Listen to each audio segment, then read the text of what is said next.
डरहार में फिर अपराधियों का कहर, 8 दिन में दूसरी वारदात। गिरोह का अजीब करतूत, महिलाओं के काट देते हैं बाल, घटना को देते हैं अंजाम। इस बार भी नाबालिग के काटे बाल, पुलिस पर उठे गंभीर सवाल। जी हां, दरभंगा के बहादुर थाना क्षेत्र के डरहार गांव में महज 8 दिन के भीतर अपराधियों ने दूसरी बार ऐसी वारदात को अंजाम दिया है जो आप सुनकर अजीबोगरीब लगेगा। इस बार शिक्षक दंपत्ति सुमन कुमार चौधरी के घर में घुसे बदमाशों ने लूट की घटना को अंजाम दिया।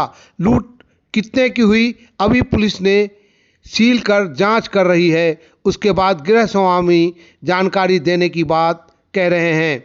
जाते जाते घर में सो रही नाबालिग बच्ची को चाकू से बाल काट दिए, जिससे पूरे गांव में दहशत फैल गई।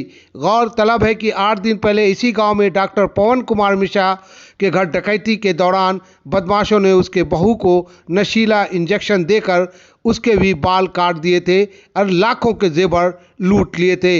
लगातार 2 घटनाओं में बाल काटने का एक जैसा तरीका सामने आने से ग्रामीणों में भय का माहौल है। सूचना मिलते ही पुलिस, एफएसएल और टेक्निकल सेल ने मौके पर पहुंचकर जांच शुरू कर दी है। अब सबसे बड़ा सवाल यही है कि क्या दोनों वारदातों के पीछे एक ही गिरोह का हाथ है और बाल काटने के पीछे आखिर अपराधियों की मंशा क्या है। तो मेरी अचानक से नींद खुली थी, तो मेरा गेट सटा हुआ था, तो मैंने गेट खोला तो सामने सीढ़ी है, उधर की लाइट चली हुई थी। तो मैंने वहाँ पे मतलब एक इंसान को जाते हुए देखा। बस आखिरी सीढ़ी पे मैंने उसको देखा, उसने काले कपड़े पहने थे, घुंघराले बाल थे और साइड में बैग था। बस जाते हुए देखा। फिर उसकी लाइट से मैंने यहाँ पे देखा तो साड़ी मम्मी की गिरी हुई थी, बेड पे चाकू था, मेरे बाल कटे हुए थे। मैंने लाइट ऑन करी, फिर मैंने जल्दी से फ़ोन देख रही थी कि मम्मी पापा को फ़ोन करती। मम्मी पापा ऊपर सो रहे थे, लेकिन मेरा फ़ोन यहाँ पे नहीं था। फिर मैं भाग के ऊपर गई, उतनी देर में वो जो आदमी था वो चला गया था वहाँ से। फिर मम्मी पापा फिर नीचे आए, फिर ये सब। इस घर में कौन सोया हुआ था? मैं अकेले सो रही थी। आप? और मैं अकेले सो रही थी। तो जिस समय वो इस घर में घुसा था, मुझे नहीं पता चला था। मेरे हाथ पे ये अभी तो कम हो गया है, पूरा रेड रेड हो गया था, पूरा बॉडी नोच रहा था, गले पे, हाथ पे नोच रहा था। और जब उसने बाल काटे तब भी मुझे पता नहीं चला। किस चीज़ से बाल काटे होंगे?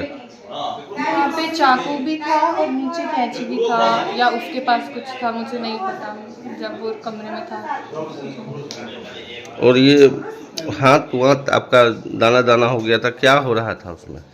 मुझे जब वो कमरे में था, उसने सामान देखा, तब मैं होश में ही नहीं थी। तो उसने जब बाल काटे या नोचा या कुछ लगाया, मुझे उस समय का कुछ भी कितने बजे की घटना है? ये 2 बजे के बाद की बात है और 2:50 से पहले की बात है।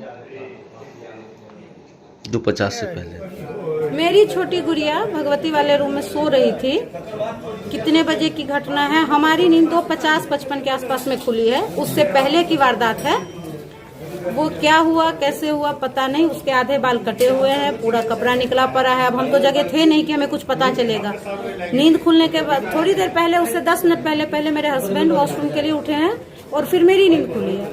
तो 2 बार जो वो गेट खुला है ऊपर वाले रूम का, मे भी ये हमारा परसेप्शन है कि उस आवाज पे उसको लगा कि घर के लोग जग गए हैं, तो वो वहां से भाग गया। वो कैसे, लास्ट सीढ़ी पे मेरी गुड़िया ने एक आदमी को भागते देखा। वो कितने आदमी थे नहीं थे हमें कुछ नहीं पता। क्या लगता है कौन, क्या सब कुछ नहीं कह सकते। घटना क्या घटा है, पूरा घटना बताइए। पैसा वैसा क्या हुआ है? चोरी तो हुई है, अब कितनी हुई नहीं हुई है तो अभी हम लोग पुलिस को बुला रहे हैं। कुछ सामान छू नहीं रहे हैं, पर्स में से थे, कैश पैसे थे वो गए हैं, लेकिन बाकी चीजें तो अभी हम भी पुलिस वाले बोल रहे हैं कुछ छूना नहीं है, तो हम भी अभी बहुत ज्यादा श्योर तो है नहीं। घर है। सोना चांदी भी ले गया है क्या? नहीं। क्या नाम हुआ आपका? कुमारी भाई। मेरी बेटी नीचे वाले रूम में सोई हुई थी, तो रूम था, चूँकि हम लोग 4 साढ़े 4 बजे उठ जाते हैं, तो रूम बोले तो नहीं बंद करके सोने के लिए, क्योंकि घर का सफाई करना रहता है।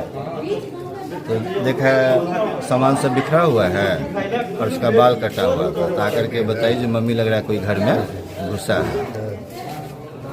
यही घटना हुई। मतलब बाल काटा जा रहा है अभी। बाल काटा है, हाँ देखे नहीं। क्या मतलब कुछ सामान उमान भी ले गया है यहाँ से? सामान ऊपर से 1000 रुपया जो देखे नहीं, तो सामान सब जो बिखरा हुआ था, तो पर्स में उसको 1000 रुपया मिला, उसी का पर्स था, 1000 रुपया मिला। इस तरह की घटना को लेकर पुलिस प्रशासन से क्या कहना चाहेंगे?